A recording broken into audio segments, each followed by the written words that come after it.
All right, welcome back. This is a narcotic story, and this goes back in, this is when I first made detective in '84. And we had a Skid Row area we worked in, and a lot of those people are heroin users, and they use syringes. And those are the days before we had, nowadays you see officers all the time, everybody's carrying gloves, plastic gloves, and we didn't have any of that. We just, this is you know, back in the dark ages, so to speak.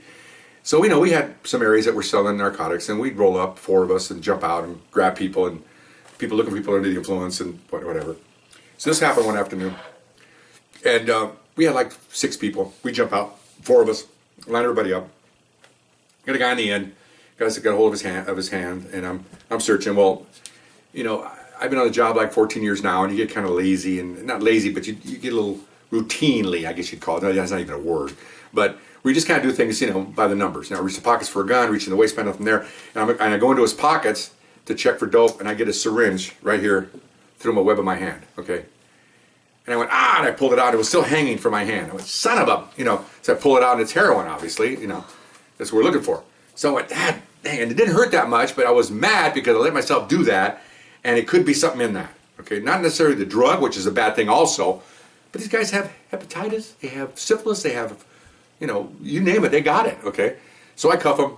I got him for possession of the syringe, and there's heroin in it, or there's fluid in it. Probably it was heroin, and there was a supervisor. Well, what happened? Is look at it. You got to be more careful. I know, but you know, God, you know, I'm mad at myself for doing this. So, okay, well, so take him, and you go to the hospital and see what they can do. Okay, well, this is way before now with all the sophisticated aid stuff. This is just started a lot of stuff like that about privacy of people and what you can ask someone and what they have and all that stuff. That's all legal now. I don't even know what it is now that you can't ask someone, probably not, about their status and their blood and whatever.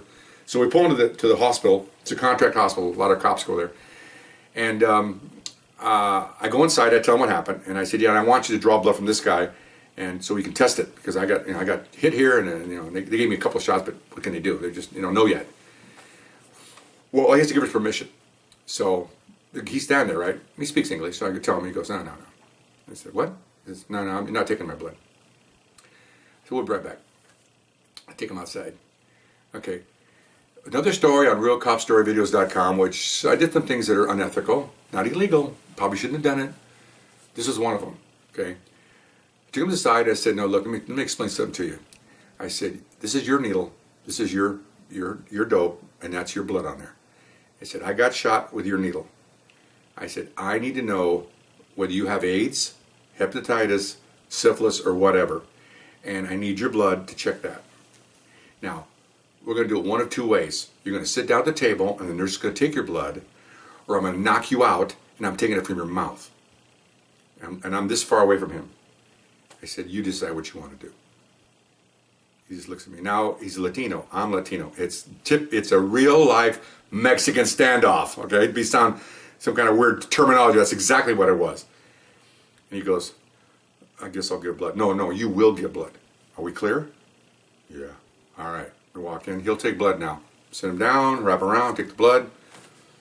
Then I didn't complete macho here. I said, thank you. He looked at me like, wow. Never said that before. I said, thank you. Because now I'm talking about me now. This isn't an officer. This is me. Okay. I have a wife. I have children. This could be bad. Okay. So, got in the car, take him back to the station, and I told him, and you know, again, citizen police contact should be a civics lesson on how things are done.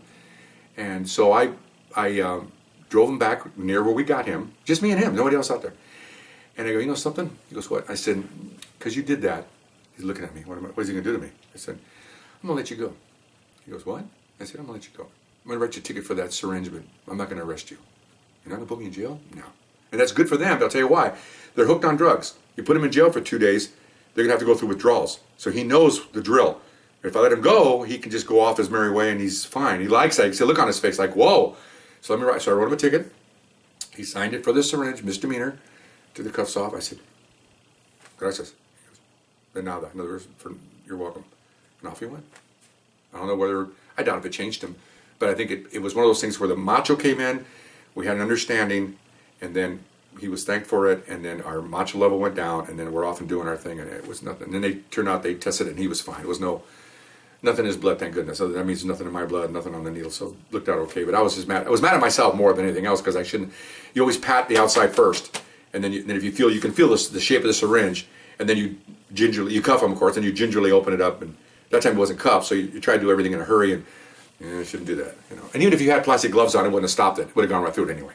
You can't walk out there like like the Michelin man with all your equipment. You gotta, we're human beings here. So anyway, so that was interesting. It was unethical. Should have done it. But to hell with it, I did anyway. And I told my partner, he goes, yeah, I'm doing the same thing. And my partner passed away a while ago, good guy. He said, I wouldn't even ask him. I'd just punch him out and take it. I said, well, I could do that. Always give the guy the option. He was a Vietnam vet also. He goes, oh. I said, yeah, I got to, and he did all right. Okay, fine. So anyway, hope you enjoyed that story. We'll see you later. Bye-bye.